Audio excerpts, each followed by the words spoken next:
نحمده ونصلي على رسوله الكريم أما بعد فأعوذ بالله من الشيطان الرجيم بسم الله الرحمن الرحيم ربي يسر ولا تعسر وتمم بالخير وبك نستعين ربي زدني علما ربي زدني علما ربي زدني علما آمین اللہم آمین۔ السلام علیکم ورحمۃ اللہ وبرکاتہ۔ اللہ ہم سب کو ہمیشہ ایمان کی بہترین حالت میں رکھے، آمین۔ تو آئیے اللہ سبحانہ وتعالیٰ سے بات چیت کا سلسلہ سٹارٹ کرتے ہیں۔ سورہ بقرہ کی آیت 119 سے 120 تک اللہ سبحانہ وتعالیٰ بتا رہے ہیں کہ داعی کا کام حق پہنچانا ہے، منوانا نہیں۔ سبحان اللہ۔ شروع اللہ کے نام سے جو نہایت مہربان اور ہمیشہ رحم فرمانے والا ہے۔ بے شک اے پیغمبر، بے شک ہم نے تمہیں کو حق دے کر اس طرح بھیجا ہے کہ تم جنت کی خوشخبری دو اور جہنم سے ڈراؤ، اور جو لوگ اپنی مرضی سے جہنم کا راستہ اختیار کر چکے ہیں ان کے بارے میں آپ سے کوئی باس پرس نہیں ہوگی، اور یہود و نصارہ تم سے اس وقت تک ہرگز راضی نہیں ہوں گے جب تک تم ان کی مذہب کی پیروی نہیں کرو گے۔ کہہ دو کہ حقیقی ہدایت تو اللہ ہی کی ہدایت ہے، اور تمہارے پاس وحی کے ذریعے جو علم آ گیا ہے، اگر کہیں تم نے اس کے بعد بھی ان لوگوں کی خواہشات کی پیروی کر لی تو تمہیں اللہ سے بچانے کے لیے نہ کوئی حمایتی ملے گا اور نہ کوئی مددگار۔ اللہ اکبر۔ بے شک یا رب العالمین، ہر انسان اپنے کیے کا خود ذمہ دار ہے، اچھائی کا بھی اور برائی کا بھی۔ یا اللہ، تو ہمیشہ ہمیں ان لوگوں میں شامل رکھنا جو قرآن و سنت کا پیغام آگے پہنچاتے ہیں، اور ہمیں ان لوگوں میں بھی شامل فرما جو اس پر عمل بھی کرتے ہیں، آمین۔ آیت 121 میں تلاوت قرآن پاک کی اہمیت بیان کی گئی ہے۔ سبحان اللہ۔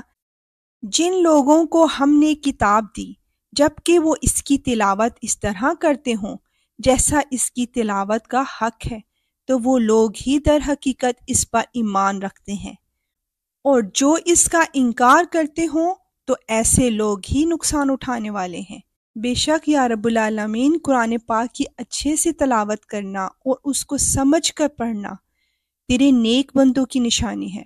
یا اللہ، ہمیں بھی تو ان لوگوں میں شامل فرما اور ہمیں نقصان اٹھانے والوں میں سے نہ بنانا، آمین۔ آیت 122 to 123 میں بنی اسرائیل سے خاتم کلام ہو رہا ہے۔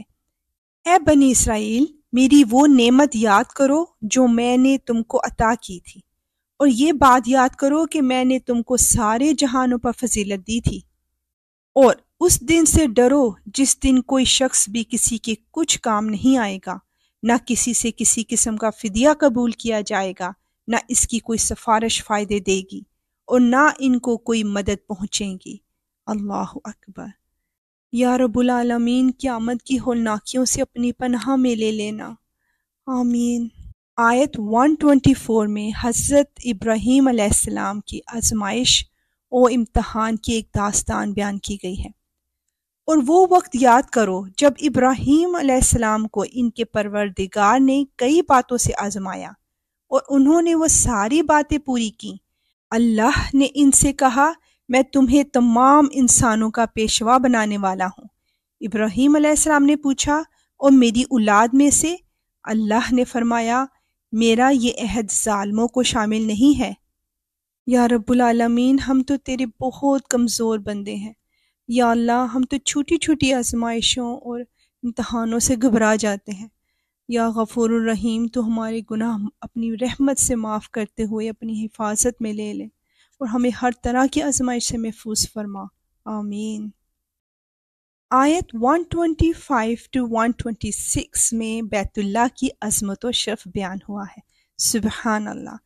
اور وہ وقت یاد کرو جب ہم نے بیت اللہ کو لوگوں کے لیے ایسی جگہ بنایا جس کی طرح وہ لوٹ لوٹ کر جائیں، اور جو سراپائے امن ہو، اور تم مقام ابراہیم کو نماز پڑھنے کی جگہ بنا لو، اور ہم نے ابراہیم علیہ السلام اور اسماعیل علیہ السلام کو یہ تاکید کی ہے کہ تم دونوں میرے گھر کو ان لوگوں کے لیے پاک کرو جو یہاں طواف کریں، اور اعتکاف میں بیٹھیں اور رکوع و سجدہ بجا لائیں۔ الحمدللہ۔ اور وہ وقت بھی یاد کرو جب ابراہیم علیہ السلام نے کہا تھا کہ اے میرے پروردگار، اس کو ایک پرامن شہر بنا دیجئے، اور اس کے باشندوں میں سے جو اللہ اور یوم آخرت پر ایمان لائیں انہیں قسم قسم کے پھلوں سے رزق عطا فرمائیے۔ اللہ نے کہا، اور جو کفر اختیار کرے گا اس کو بھی میں کچھ عرصے کے لیے لطف اٹھانے کا موقع دوں گا، مگر پھر اسے دوزخ کے عذاب کی طرف کھینچ لے جاؤں گا، اور وہ بدترین ٹھکانہ ہے۔ اللہ اکبر۔ اللہم اجرنا من النار۔ یا رب العالمین، تو ہم سب کو اچھے سے حج و عمرہ کرنے کی سعادت نصیب فرما، آمین۔ آیت 127 to 128 میں حضرت ابراہیم علیہ السلام اور حضرت اسماعیل علیہ السلام کی دعائیں بیان کی گئی ہیں، اور اس وقت کا تصور کرو جب ابراہیم علیہ السلام بیت اللہ کی بنیادیں اٹھا رہے تھے اور اسماعیل علیہ السلام بھی ان کے ساتھ شریک تھے، اور دونوں یہ کہتے جاتے تھے کہ اے ہمارے پروردگار، ہم سے یہ خدمت قبول فرما لے، بے شک تو اور صرف تو ہی ہر ایک کی سننے والا، ہر ایک کو جاننے والا ہے، بے شک یا اللہ۔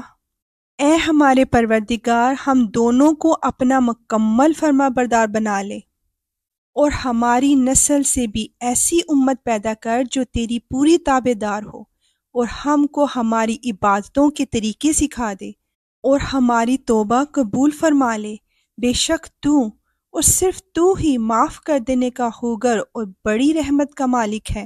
یا رب العالمین، تو ہم سب پر اپنی خاص رحمت فرماتے ہوئے یہ سب دعائیں ہمارے اور ہمارے آنے والی نسلوں کے لیے قبول فرما، آمین۔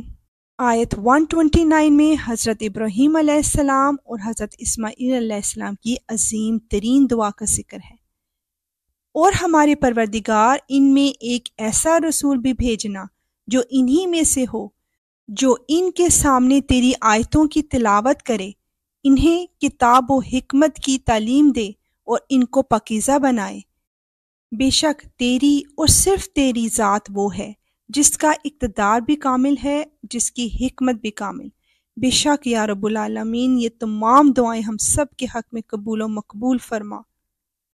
اے اللہ، اس کتاب قرآن پاک میں سے ہماری زبانیں جو پڑھتی ہیں اس میں ہمیں تفکر، تدبر اور اس کی سمجھ عطا فرما، اور اس کے معنوں اور عجائبات کی پہچان کروا، اور جب تک ہم زندہ رہیں اس کے مطابق عمل کریں۔ بے شک تو ہر چیز پر قدرت رکھتا ہے، آمین۔ انشاءاللہ ملیں گے اگلی آیات کے ساتھ۔ اب اجازت، وآخر دعوانا ان الحمدللہ رب العالمین۔ سبحانک اللہم وبحمدک، اشہد ان لا الہ الا انت، استغفرک واتوب الیک۔ السلام علیکم ورحمۃ اللہ وبرکاتہ۔